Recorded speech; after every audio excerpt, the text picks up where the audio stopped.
পরিবেশ রক্ষায় জাদুকাটা নদীর পাড় কাটা বন্ধে কঠোর প্রশাসন। আসসালামু আলাইকুম, স্বাগত জানাচ্ছি দৈনিক নয়া খবরে। সাথে আছে আমি ফারিয়া ইসলাম। এতক্ষণ শুনছিলেন সংবাদ শিরোনাম, এখন দেখবেন বিস্তারিত। সুনামগঞ্জ জেলা প্রতিনিধি রফিকুল ইসলাম সোহাগের তথ্যচিত্রে বিস্তারিত। পরিবেশের ভারসাম্য রক্ষা, শিমুল বাগান সংরক্ষণ এবং জাদুকাটা নদীর তীরবর্তী অর্ধশতাধিক গ্রামকে নদী ভাঙনের হাত থেকে রক্ষায় কঠোর অবস্থান নিয়েছেন জেলা প্রশাসন, পুলিশ প্রশাসন ও ইজারাদার কর্তৃপক্ষ। 2025 সালে সরকারি টেন্ডারের মাধ্যমে 107 কোটি টাকায় জাদুকাটা 1 ও 2 বালুমহলের ইজারা নেন শাহ রুবেল আহমেদ ও নাসির মিয়া। মামলাজনিত জটিলতা কাটিয়ে 2026 সালের ফেব্রুয়ারিতে প্রশাসন সীমানা নির্ধারণ করে ইজারাদারদের বালুমহল বুঝিয়ে দেয়। এরপর থেকে সরকারি নীতিমালা অনুযায়ী সনাতন পদ্ধতিতে বালু উত্তোলন ও রয়্যালিটি আদায় চলছে। এতে প্রায় 50,000 শ্রমিকের কর্মসংস্থান হয়েছে এবং পরিবেশের ভারসাম্য বজায় রয়েছে। অন্যদিকে অভিযোগ রয়েছে স্থানীয় একটি প্রভাবশালী চক্র ড্রেজার মেশিন ব্যবহার করে ইজারার বহির্ভূত এলাকায় অবৈধভাবে বালু উত্তোলন করছে। এতে শিমুলবাগান সহ নদীর তীরবর্তী বহু গ্রাম, হাটবাজার ও বসতভিটা নদীর ভাঙনের ঝুঁকিতে পড়েছে। পুলিশ জানায়, চলতি বছরের জানুয়ারি থেকে জুন পর্যন্ত অবৈধ বালু উত্তোলনের ঘটনায় 66টি মামলা হয়েছে। এসব মামলায় 60 জনকে গ্রেপ্তার করা হয়েছে। অবৈধ বালু উত্তোলন রোধে টাস্ক ফোর্স, ভ্রাম্যমাণ আদালতের অভিযান এবং ঝুঁকিপূর্ণ এলাকায় বাঁশের বেড়া নির্মাণ সহ বিভিন্ন কার্যক্রম চলমান রয়েছে।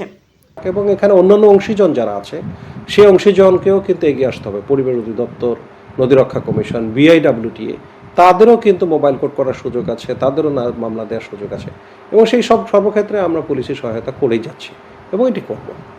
এটা বালুমহলের নিকটবর্তী হচ্ছে গিয়ে শিমুল বাগান এবং আশেপাশের ঘাকরিয়া, জালালের চর সব বিভিন্ন যে সকল গ্রাম আছে, তো সেগুলো থেকে অবৈধভাবে যেন কেউ পার কাটতে না পারে এবং অবৈধভাবে বালু উত্তোলন করতে না পারে, এই কারণে আমাদের স্থানীয় তাহিরপুর উপজেলা প্রশাসন, তাহিরপুর থানা এবং আমাদের জেলা প্রশাসনের ম্যাজিস্ট্রেট সর্বদা সদা জাগ্রত আছে।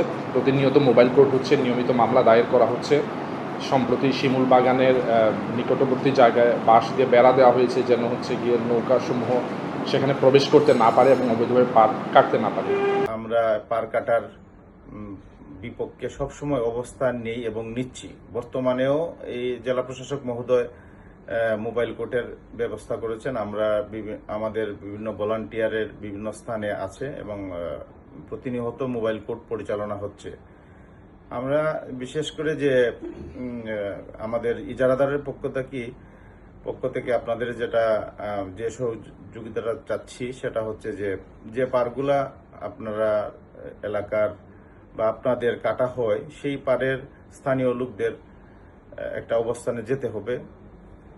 এতে ধরেন আমরাও একটা নিরপেক্ষতার জায়গা থেকে আমরাও আপনাদের সহযোগিতা করব ইনশাল্লাহ। সীমান্তের ভিতরে কাজ করতেছি, আমরা গরিব মানুষ, সীমান্তের ভিতরে কাজ করে আমরা খাওয়া মানুষ। যারা যে সীমানা দিচ্ছে সীমানার ভিতরে আমরা কাজ করতেছি এবং বার তো আমরা যাই না, বার কাটে যারা এরা রাত্রে বেলা চুরি করে বালু থেকে নিয়ে আমরা বারে যাই না, আমরা মেশিন দিয়া নদীর মধ্যে থেকে বালু উঠাইতেছি। আমরা খুব পরিশ্রম করে আমরা 1,500 টাকা রুজি করি, ইনকাম করি, এরকম ভাবে আমরা চলতেছি। আর এর বাইরে আমরা যাই না, ইন্ডিয়ার ভিতরে আমরা যাই না, আমরা সীমান্তরের বাইরে বাংলাদেশের ভিতরে আমরা কাজ করতেছি। যারা যে সীমানা দিচ্ছে সীমানা পর্যন্ত আমরা